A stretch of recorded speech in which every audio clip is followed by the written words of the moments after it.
Greetings all. Well, I've been playing through Volleyball Heaven, a sports-themed visual novel about a girl who leaves her home in small-town America to go to college in the big city, play volleyball, bang some chicks, and, well, get treated like effluent by her best friend. That's really how it starts. I'm not really a sports fan myself. On the other hand, this features attractive young ladies in bikinis and a certain amount of gratuitous nudity, so I'm up for it. So, let's take a look at Volleyball Heaven. Our protagonist, Kayla, is heading to the city of Asgard to go to college to stay with her childhood friend Lana. As soon as she arrives, Lana is like, okay, I've told everyone I'm from New York, so don't tell people where I'm really from. Also, we hardly know each other, and in fact we shouldn't hang out together. We should see each other as little as possible, because I don't want all my new cool friends to see me with a small town hick like you. Oh, and I want 2 months' rent and a security deposit up front, which is all the money you have, so I can squander it all on expensive clothes. What the hell, Lana? This is your childhood friend. You've known each other for 15 years, and it's her first day in a new city, and you treat her like this? You suck as a friend. Screw you, Lana. I'm doing your route last. But there's worse to come. After meeting Zoe, another member of the volleyball team, and an obnoxious harridan also, Kayla gets her first practice session with the team, and it doesn't go well. Then Emily, the member of the faculty in charge of the team, says, if you can't find more players for the team, then I'm closing it down, and Lana responds by quitting as captain of the team, so the boss says, well, Kayla, you're the new captain now, so you better get things sorted, because the whole team is relying on you. By this point, I'm wondering if there's a route where Kayla can quit the volleyball team, reject all the potential waifus, concentrate on her studies, get a good job, and never have to deal with this bunch of selfish tsundere again. There isn't, so I suppose she'll just have to play volleyball. At least we get some hot bikini action. From here on in, the story goes the way you would expect. You have to build your relationship with the waifus and win some volleyball matches. There is a nice element to this, whereby raising the relationship with the other members also raises the ability of the team as a whole and helps you win matches. There are 5 endings to this as far as I can tell, and I got about 12 hours out of chasing them all. The story is basically the same for all of them, but with enough differences to make it worth pursuing. There are no animations and no voice acting.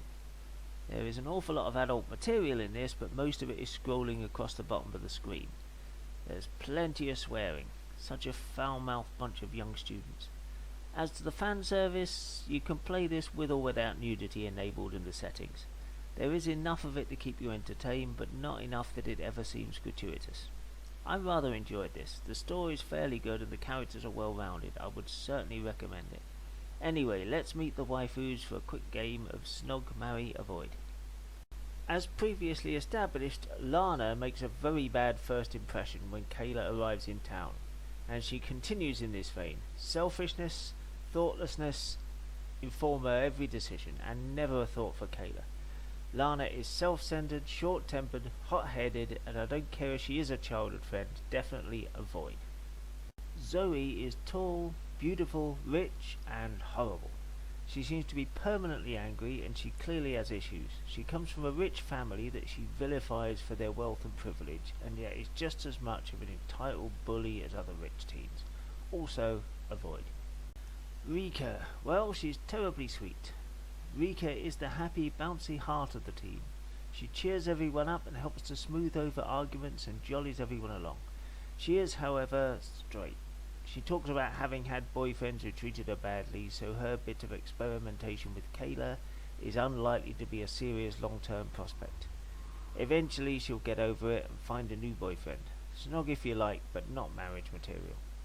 Jade has everything Zoe has, except for the personality of a homicidal lunatic. She's smart, beautiful, ambitious, hard-working, rich, and eager to bump lumps with a hit from the sticks. Definitely marriage material. And then there's Emily. For the young and inexperienced Kayla, a worldly-wise older woman might well seem to be what she needs. However, Dr. Madison is rather neurotic and highly strung. She has some quite justified issues around sleeping with a student, especially since it could get her sacked, and she seems to bring out the worst in Kayla. Around Emily, Kayla acts like a petulant child. Worth a snog, perhaps, but no long-term prospects there, I feel. And then there is Norma, the predatory journalist. She isn't a waifu and doesn't get an ending, but if you make all the wrong decisions, screw everything up, and alienate everybody, you sort of get Norma as a consolation prize. In that sense, she's probably the most realistic waifu. I suppose we could include Lance. His car breaks down, Kayla fixes it for him. After that, he moons around after a bit. I suppose that makes him Kayla's damsel in distress. He isn't in the running, though. Our Kayla is strictly women only. And that's volleyball heaven. Well worth a go, in my opinion.